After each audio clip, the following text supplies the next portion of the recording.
राम राम मेरे भाइयों। आज के इस वीडियो में मैं आपके सामने एमपीपीएससी प्री की लुसेंट का रिव्यू करने वाला हूँ। एमपीपीएससी प्री की लुसेंट देखो, ये है तुम्हारी जीके जीएस की लुसेंट, ऑफिशियल लुसेंट, ठीक है। और ये है आपके एमपीपीएससी प्रीलिम्स की लुसेंट। अब पूछो कि इसको एमपीपीएससी प्रीलिम्स की लुसेंट क्यों बोल रहा हूँ। देखो एक बुक का पहले ओरिजिनल नाम बता देता हूँ। ये जो बुक है, इस बुक का नाम है एमपीपीएससी प्रीलिम्स रैपिड फायर। और ये जो मेरे पास बुक है, ये वॉल्यूम 2 है। इसमें क्या है, जैसे जो लुसेंट है ना, लुसेंट में आपको लगभग जितने भी बहुत सारे सब्जेक्ट मिल जाते हैं, history, polity, geography, economics, science, technology, art and culture, उसके बाद आपको कंप्यूटर और फिर मिसलेनियस, ये सब मिल जाते हैं आपको। वैसे ही भैया ये जो वॉल्यूम 2 है ना, उसको वो एमपीपीएससी प्रीलिम्स के लुसेंट इसलिए है क्योंकि इसमें 5 यूनिट आपको साथ में मिल जाती है। कौन कौन सी साथ में मिल जाती है? इससे आपको साथ में मिल जाती है unit 5, unit 6, unit 7, unit 9, unit 10। Unit 8 नहीं मिलती। यूनिट 8 क्यों नहीं मिलती भैया? देखो, यूनिट 8 करंट का सब्जेक्ट है। यूनिट 8 किसका सब्जेक्ट है? यूनिट 8 करंट का सब्जेक्ट है, ना कि ये स्टडी सब्जेक्ट है। और बाकी 5, 6, 7, 9, 10 स्टडी सब्जेक्ट है। और यदि बात करूं भैया अंदर की कंटेंट की, तो जैसे आपने लुसेंट पढ़ी ना, जैसे कहते हैं कि लुसेंट के बिना हिस्ट्री कंप्लीट नहीं होती, तो वैसे ही आप इसको पढ़ोगे तो इसके बिना मतलब आपको लगेगा कि भैया इसमें तो सब कुछ कंप्लीट दिया गया है। फालतू हम लोग ये अलग अलग यूनिट से पढ़ रहे थे, एक ही बुक लाते, एक ही बुक से पढ़ लेते थे। और देखो क्या है, सबसे पहले हिंदी मीडियम, इंग्लिश मीडियम, दोनों के बीच में बैरियर आता था। हिंदी मीडियम वालों के लिए कुछ बुक्स बहुत अच्छा कंटेंट लॉन्च कर देती थी, लेकिन इंग्लिश मीडियम वालों के लिए वह उतना अच्छा कंटेंट लॉन्च नहीं कर पाती थी, या फिर बात करें तो इंग्लिश मीडियम वालों के लिए कंटेंट लॉन्च ही नहीं करती थी। लेकिन ये जो बुक है ना भैया रैपिड फायर, ये यार दोनों के लिए है। इंग्लिश वर्जन के लिए भी है, हिंदी वर्जन के लिए भी है। मेरे पास इसका इंग्लिश वर्जन है, चेक कर लो, ठीक है। इसका इंग्लिश वर्जन है मेरे पास। और भैया इसमें बात करूं, देखो दिखने में भले ये बुक पतली लग रही है कि पतली है, लेकिन जब बंदा खोल के देखोगे तब समझ में आएगा कितना कंटेंट भरा पड़ा है। और एक चीज में ये मेरे को लुसेंट से ज्यादा अच्छी लगती है। लुसेंट से किस चीज में अच्छी लगती है ये भी बता रहा हूँ। देखो, लुसेंट में आपको क्या नहीं मिलता? लुसेंट में आपको फ्लो चार्ट नहीं मिलता। लुसेंट में आपको माइंड मैप्स नहीं मिलते। लेकिन भैया ये जो बुक है, सच बताऊं, इसमें माइंड मैप से भी दिए गए हैं। इसमें आपका क्रिएटिविटी भी उतनी भरपूर की गई है जितने जब जो कमियां लुसेंट में मिलती है ना, कि यार लुसेंट में क्रिएटिविटी नहीं है, लेकिन इसमें क्रिएटिविटी भरपूर मिल जाएगी। प्लस आप बताओ 5 यूनिट एक साथ मिलना अपने में मतलब मेन बात खिलाती कि नहीं खिलाती? एक तो ये है इसके साथ, पता है मैंने कहाँ से कवर किया था? एक ये है इनकी, इन्हीं की शिवान एजुकेशन की एमबीपीएससी प्रश्न लोग, ये देख कर लो। ये है इनकी एमबीपीएससी प्रश्न लोग। एमबीपीएससी प्रश्न लोग में क्या है? अब देखो भैया, एमपीपीएससी प्रश्न लोक में एक्चुअली में है इनका, एमपीपीएससी प्रश्न लोक में जितने भी प्रीवियस ईयर क्वेश्चन पेपर है या फिर उन टॉपिक से रिलेटेड जो मल्टीपल चॉइस क्वेश्चंस है, वो इनमें दे दिए गए हैं। अब देखो, यदि कोई व्यक्ति, लगभग इनमें बात बताऊं कि MPPSC prelims rapid fire volume 1 और वॉल्यूम 2 को मिला के, दोनों को मिला दिया जाए, तो प्रीलिम्स 2024 में as per the claim sir ने, पवन सर ऑथर है इसके, इन्होंने इनके टेलीग्राम चैनल में एक पीडीएफ भी डाली थी, अकॉर्डिंग टू विच इनके लगभग डायरेक्टली, या मतलब बात करें डायरेक्टली, तो लगभग 75-76 क्वेश्चन, मुझे एग्जैक्ट नंबर ऑफ क्वेश्चन याद नहीं है, लगभग 75-76 क्वेश्चन डायरेक्ट इनसे आ रहे थे। आप भी चेक कर लीजिएगा वो पीडीएफ, अभी क्या है नहीं तो मैं अपने टेलीग्राम चैनल में शेयर कर दूंगा, ठीक है। तो उसमें 75-76 क्वेश्चन लगभग डायरेक्ट, और 80 प्लस क्वेश्चन लगभग इनडायरेक्टली आप इस बुक को पढ़ के सॉल्व कर सकते थे। तो बताओ, लगभग 3 बुक पढ़ के, लगभग कौन यूनिट 8 को छोड़ दें तो 5-10 क्वेश्चन ऐसे हैं कि यूनिट 10 मतलब यूनिट 8 से आते हैं। करंट क्वेश्चन तो कुछ क्वेश्चन ऐसे जो यूनिट 8 से आते हैं, यदि आपने यूनिट 8 कवर किया है तो ऑलरेडी वो चीज आपकी कवर हो जाएगी, है ना। तो यदि बात करें, आप एमबीपीएससी प्रीलिम्स वॉल्यूम 1 लेते हो, एमबीपीएससी प्रीलिम्स वॉल्यूम 2 लेते हो, और आप ले लेते हो एमबीपीएससी प्रश्न लोक, और इसमें भैया सीधे सीधे जैसे एमबीपीएससी प्रीलिम्स 2024 में 80 समथिंग क्वेश्चन फंस रहे हैं, और आप यदि साथ में यूनिट 8 भी करते चल रहे हो और 5 क्वेश्चन आप एक्स्ट्रा वहां से लिया, तो मान के चलो 85 क्वेश्चंस आपके इन्हीं 3 बुक से कवर हो जाएंगे। एक हो गया रैपिड फायर से और एक हो गया प्रश्न लोक से। तो भैया इसमें बताओ, इसमें सबसे अच्छी डील तो यही है ना। और देखो, इसको पढ़ने का तरीका बता रहा, यदि आप ये जो इंग्लिश मीडियम वाले हैं ना भाई, इंग्लिश मीडियम वालों को तो मैं यही कहना चाहूंगा, देखो एक तो इंग्लिश मीडियम में कंटेंट नहीं मिलता। बहुत लोग मैसेज करते हैं भैया यूनिट 7 में कंटेंट बना दो, बहुत लोग मैसेज करते हैं भैया यूनिट 5 का बता दो, 6 का बता दो, 7 का बता दो, 9 का बता दो, 10 का बता दो, बट हमें कंटेंट ही कंटेंट बता दो। यार इंग्लिश मीडियम वाले इसको उठाओ ना, क्यों 10 जगह भटक रहे हो? जैसे अब एक जीके जीएस के लिए लुसेंट उठा लेते हो ना, तो वैसे ही एमपीपीएससी के लिए इसको उठा लो। ये तो एमपीपीएससी की लुसेंट यार।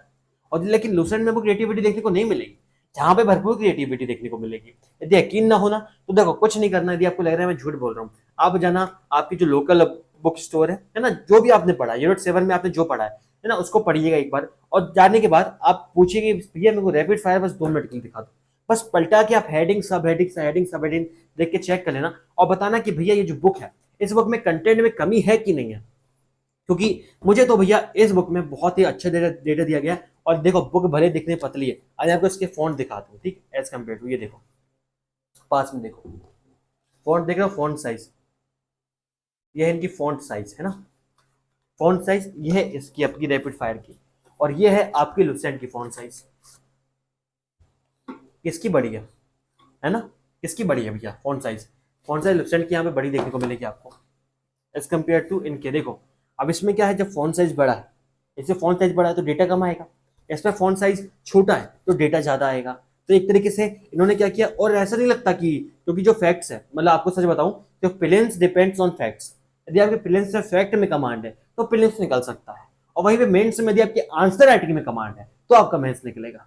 यदि प्रिलिम्स में फैक्ट में कमांड है तो प्रिलिम्स निकलेगा, और जो ऑब्जेक्टिव टाइप क्वेश्चन है यदि आपने उनकी प्रैक्टिस कर ली है तो ऐसे में निकल जाएगा, ठीक। और लेकिन ये जो आपका प्रीलिम्स है, प्रीलिम्स में जो रैपिड फैक्ट्स है भाई रामबाण का काम करेगी, क्योंकि लगभग ये देखिए पंचायती राज आपको दिखा दूं क्या छूटेगा इसमें, क्या चीज छूटेगी, है ना भाई, कुछ चीज नहीं छूटी है इसमें, कुछ चीज नहीं छूटी है, क्या बताऊं अब मैं। और जो लगभग एक कुछ फैक्ट्स होते हैं ऐसे कि, अब ये मत कहना कि भी इसमें ये चीज मेंशन नहीं करी, हर जगह कुछ ना कुछ ये छूटे रहते हैं। जैसे यदि बात करूं तो ये देखो लुसेंट में मुझे बहुत सारी चीजें ऐड करना पड़ता है साइड बाय साइड, ये जब पढ़ता जाता हूँ ना तो लुसेंट में मुझे बहुत सारी चीजें ऐड करना पड़ता है। ऐसा नहीं है कि लुसेंट भी अपने आप में कंप्लीट है, ये लुसेंट में भी ऐड करना पड़ता है, ये कुछ मैंने यहाँ पे ऐड किए हैं, और लगभग ये पूरा मतलब भाई यार ऐड तो करनी पड़ेगा कुछ ना कुछ। जैसे देखो ये मैंने चीजें ऐड करी हैं यहाँ पे, तो भाई बहुत सारी चीजें ऐसी हैं कि कुछ फैक्ट्स आपको ऐड ऑन करने पड़ेंगे। और सबसे अच्छी चीज क्या लगी मुझे, यहाँ पे ना ऐड ऑन के लिए जगह मिल जाती है लास्ट में, ये देखो जैसे कोई भी टॉपिक है ना, टॉपिक की बात ऐड ऑन के लिए लगभग इतनी जगह छूटी है। अभी इन्होंने छोड़ा है कि जानबूझ के छोड़ा है कि कैसा क्या है मुझे नहीं पता, लेकिन एक्चुअली में जो जगह है ना इसमें आप यदि चाहें तो डेटा भी ऐड ऑन कर सकते हैं। जैसे करंट अफेयर से रिलेटेड कोई टॉपिक आया या फिर करंट अफेयर से रिलेटेड कोई मुद्दा आया तो क्या करो आप, अब मैं तो सीधा बोलता हूँ यदि करंट अफेयर पढ़ रहे हो ना तो करंट अफेयर पढ़ो with respect to the topic. जैसे यूनिट 5 से रिलेटेड कोई करंट अफेयर आया, कुछ मत करो, तुरंत इसी में अपडेट कर दो, पेंसिल से लिख दो, पेन चला दो, वो चीज हमेशा के लिए याद हो जाएगी, पुराना डेटा भी याद हो जाएगा और नया डेटा भी याद हो जाएगा। अब पता है पुराना डेटा क्यों याद होगा, क्योंकि आपने उसको अपडेट किया, और नया डेटा तो इसलिए याद हो जाएगा क्योंकि आपने पुराने को अपडेट किया, है ना। मतलब एक्चुअली में जब अपडेट करते चलते हो ना तो जो चीजें आपने अपडेट करी है वो चीजें भूलने के चांस बहुत ही ज्यादा कम होते हैं, इसलिए अपडेट करते चलिए। और एमबीपीएससी इसके साथ क्या करिएगा, यदि आप टॉपिक जैसे यदि आप ले सके तो एमबीपीएससी प्रश्न लोक को भी इसके साथ ही ले लीजिएगा, क्योंकि इसमें लगभग 4000 क्वेश्चन आपको देखने मिलते हैं एमबीपीएससी प्रश्न लोक में। और MBPSC prelims rapid fire volume 2 में आपको तो पूरा यार डेटा देखने को मिल जाता है। जैसे मैंने बोला कि एमबीपीएस और फ्लो चार्ट, हाँ फ्लो चार्ट आपको दिखाना है, क्यों फ्लो चार्ट आपको दिखा देता हूँ एक्चुअली में, ये देखो ये जैसे कि टाइप्स ऑफ वीपीएन है ना, यहाँ पे उन्होंने फ्लो चार्ट यूज कर दिया जहाँ पे आवश्यकता थी, यहाँ पे उन्होंने टेबल बना दी, मतलब जहाँ पे फ्लो चार्ट की आवश्यकता है, जहाँ पे टेबल की आवश्यकता है वहां उन्होंने फ्लो चार्ट बनाया है, जहाँ पे टेबल्स की आवश्यकता है वहां उन्होंने टेबल बनाया है। और जो बुक है ना, बुक आपको ऐसा नॉर्मल, मतलब बुक्स के पेजेस क्वालिटी भी अच्छी है, ये देखो जैसे माइंड मैप्स की, मैंने माइंड मैप्स की बात की थी ना, जैसे माइंड मैप से भी दिया क्या है ये चेक कर लो, तो माइंड मैप दिया गया है इसमें, है ना, ये माइंड मैप दिया गया है। और दिखा रहा आपको, रुक जाओ, कि इसमें आप अच्छे से याद कर सकते हैं। प्लस ये डायग्राम्स देखिए इसके, जैसे इलेक्ट्रॉनिक्स है ना, तो इलेक्ट्रॉनिक्स में आप इसके इलेक्ट्रॉनिक्स के सिर्फ रिप्रेजेंटेशन देखिए, एक में क्रिएटिविटी देखिए इलेक्ट्रॉनिक्स में क्या ही काम किया गया है। मतलब भाई इंग्लिश मीडियम में इतना अच्छा काम यदि होके मिल रहा है, और भाई सबसे बड़ी चीज हिंदी मीडियम इंग्लिश मीडियम दोनों में ही चीजें अवेलेबल है, मान के चलिए बहुत अच्छे। इनके ऑथर कौन कौन है, इनके ऑथर है पवन सर, पवन मतलब पवन चौधरी सर और प्रियंका उपाध्याय मैम, है ना।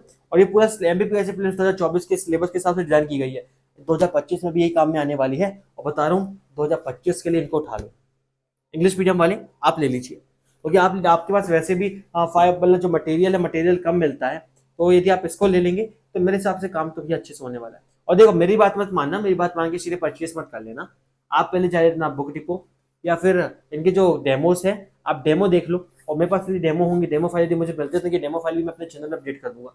आप बढ़िया से पहले डेमो फाइल देखो, आप जाइए आपके कहाँ पे नियरेस्ट बुक डिपो में, उनको जाके बोलिए कि भैया रैपिड फायर की हमको 2 मिनट के लिए बुक दिखा दो, और आपको पहले से एक टॉपिक प्रिपेयर करके चले जाना। जैसे कोई भी आपका सब्जेक्ट अच्छा है, यूनिट 9 अच्छा है या फिर यूनिट 10 अच्छा है, या फिर 7 या फिर 5 या फिर 6, इनमें से कोई यूनिट यदि आपकी अच्छी है तो क्या करिएगा, उसको पढ़ के चले जाइएगा। उसको पढ़ने के बाद यदि आपको लगे कि हाँ भैया, लेकिन मुझे तो ऐसा बता रहा हूँ मैं, क्योंकि हाँ मैं सीधे सीधे बोल रहा हूँ कि आपको लगेगा ही कि इसको परचेज कर लेनी चाहिए, क्योंकि भाई चैप्टर बाय चैप्टर है, पॉइंट बाय पॉइंट है, और भाई रिप्रेजेंटेशन है, मतलब मुझे तो क्या ही बोलूँ यार, शानदार लगी वो। तो यदि ये देखो मॉनेटरी पॉलिसी, ठीक है, इंस्ट्रूमेंट ऑफ मॉनेटरी पॉलिसी, तो या अब बस आप मतलब फ्लो चार्ट देखिए, आप इसका डेटा देखिए, आप इसका कंटेंट देखिए कि इन्होंने कितने अच्छे से काम किया। और मतलब बुक में मुझे देख के लगा कि ये बुक में अच्छा काम किया गया है, बुक में अच्छी रिसर्च की गई है। उसकी स्ट्रेटजी क्या होनी चाहिए, इसकी स्ट्रेटजी में बताऊंगा आपको प्रीलिम्स के टाइम में। प्रीलिम्स के टाइम में आपको मैं ऐसी स्ट्रेटजी बताऊंगा कि आप इसको भी कवर कर लेंगे अच्छे से। और मैं ये भी ट्राई करूंगा कि जो आपको ये एमपीपीएससी प्रश्न होके ना, कंपाइलेशन ऑफ 4000 क्वेश्चन, इससे यदि हो सकेगा तो मैं एक टेस्ट सीरीज भी आपके लिए कंडक्ट करवा दूंगा, पॉसिबल होगा तो। और यदि अभी तक आपने मेरा टेलीग्राम चैनल ज्वाइन नहीं किया है, सबसे पहले मेरा टेलीग्राम चैनल ज्वाइन कर लो, क्योंकि यहाँ पे एमपीपीएससी मेंस का मैं टारगेट बैच चला रहा हूँ। टारगेट बैच मतलब क्या होता है, ये नहीं कि मैं तुमको पढ़ाऊंगा, मैं तुमको डेली टारगेट्स दूंगा। अब डेली टारगेट्स कैसे दूंगा, डेली टारगेट्स में 4-5 फॉर्मेट चलेंगे, 3-4 पेपर हम साथ में लेके चलेंगे। और 3-4 पेपर साथ में लेने के साथ साथ हम लोग 2-3 चीजें और करेंगे। हम लोग मॉडल क्वेश्चन पेपर मैं आपको डेली दूंगा, उसकी आंसर राइटिंग आपको डेली करना है। बस आपसे आप टाइम मैनेजमेंट सीखेंगे, वर्ड लिमिट सीखेंगे, और जब इतना सीख जाएंगे तो आपके लिए बेस्ट हो जाएगी वो चीजें ना। और उसके बाद क्या करोगे, नेक्स्ट पॉइंट बता रहा हूँ। नेक्स्ट पॉइंट मैं आपको सिनॉप्सिस नोट्स भी प्रोवाइड करूंगा, और जब सिनॉप्सिस नोट्स देंगे तो ऑटोमेटिक चीजें आपकी वहां से क्लियर होती चलेंगी। आशा करता हूँ वीडियो यदि आपको अच्छी लगी होगी, यदि वीडियो अच्छी लगी होगी तो कमेंट करके बता देना। यदि कुछ कमी लगी होगी वीडियो में, तो कि भैया आपने यहाँ पे ये चीज गलत बोली, तो बता देना। कुछ चीज अच्छी लगी हो तो बता देना, बस कमेंट कर देना। लाइक के लिए बोलूंगा नहीं, लाइक करना आपका चॉइस है भाई, आपका अधिकार है। वीडियो अच्छी लगी होगी तो आप लाइक कर दोगे, मुझे पता है। यदि आपको वीडियो पसंद नहीं आई होगी तो आपने तो ऑलरेडी मतलब कुछ लोग ऐसे होंगे जो पहले से स्किप कर दिए होंगे, तो उस पर उतना लोड नहीं है। और सब्सक्राइब करने के लिए भैया तो मैं बोलने से रहा, क्योंकि सब्सक्राइब यदि आपको कंटेंट अच्छा लगेगा मेरा तो ही आप सब्सक्राइब करेंगे। ये बोल के अपनी जुबान खराब करने से मतलब नहीं है, या फिर मैं तो सीधे सीधे बात बताऊं तो मैंने आप लोगों के लिए वीडियो बनाई कि कंटेंट कैसा है, बुक कैसी, क्योंकि लगभग ये बुक के बारे में आपने कभी नहीं मतलब बहुत कम सुना होगा उतना, मतलब जो एक यूट्यूब के माध्यम से, यूट्यूब में उतनी प्रचलित में नहीं है, और मतलब मैं उतने लिस्ट में जैसे बुक लिस्ट लोग बताते हैं ना फिल्म्स की, तो पता नहीं क्यों उन्होंने इस बुक को क्यों मिस किया है। क्योंकि भैया जहां आपके पास एमपीपीएससी की लुसेंट है, आप वहां पर आप एमपीपीएससी लुसेंट ना बता के लुसेंट बता रहे हो, अन्याय है ना एमपीपीएससी लुसेंट के साथ और एमपीपीएससी के बच्चों के साथ। तो यार आशा करता हूँ वीडियो अच्छी लगी होगी, मिलते हैं फिर अगली वीडियो में, तब तक के लिए जय हिंद, जय भारत, वंदे मातरम।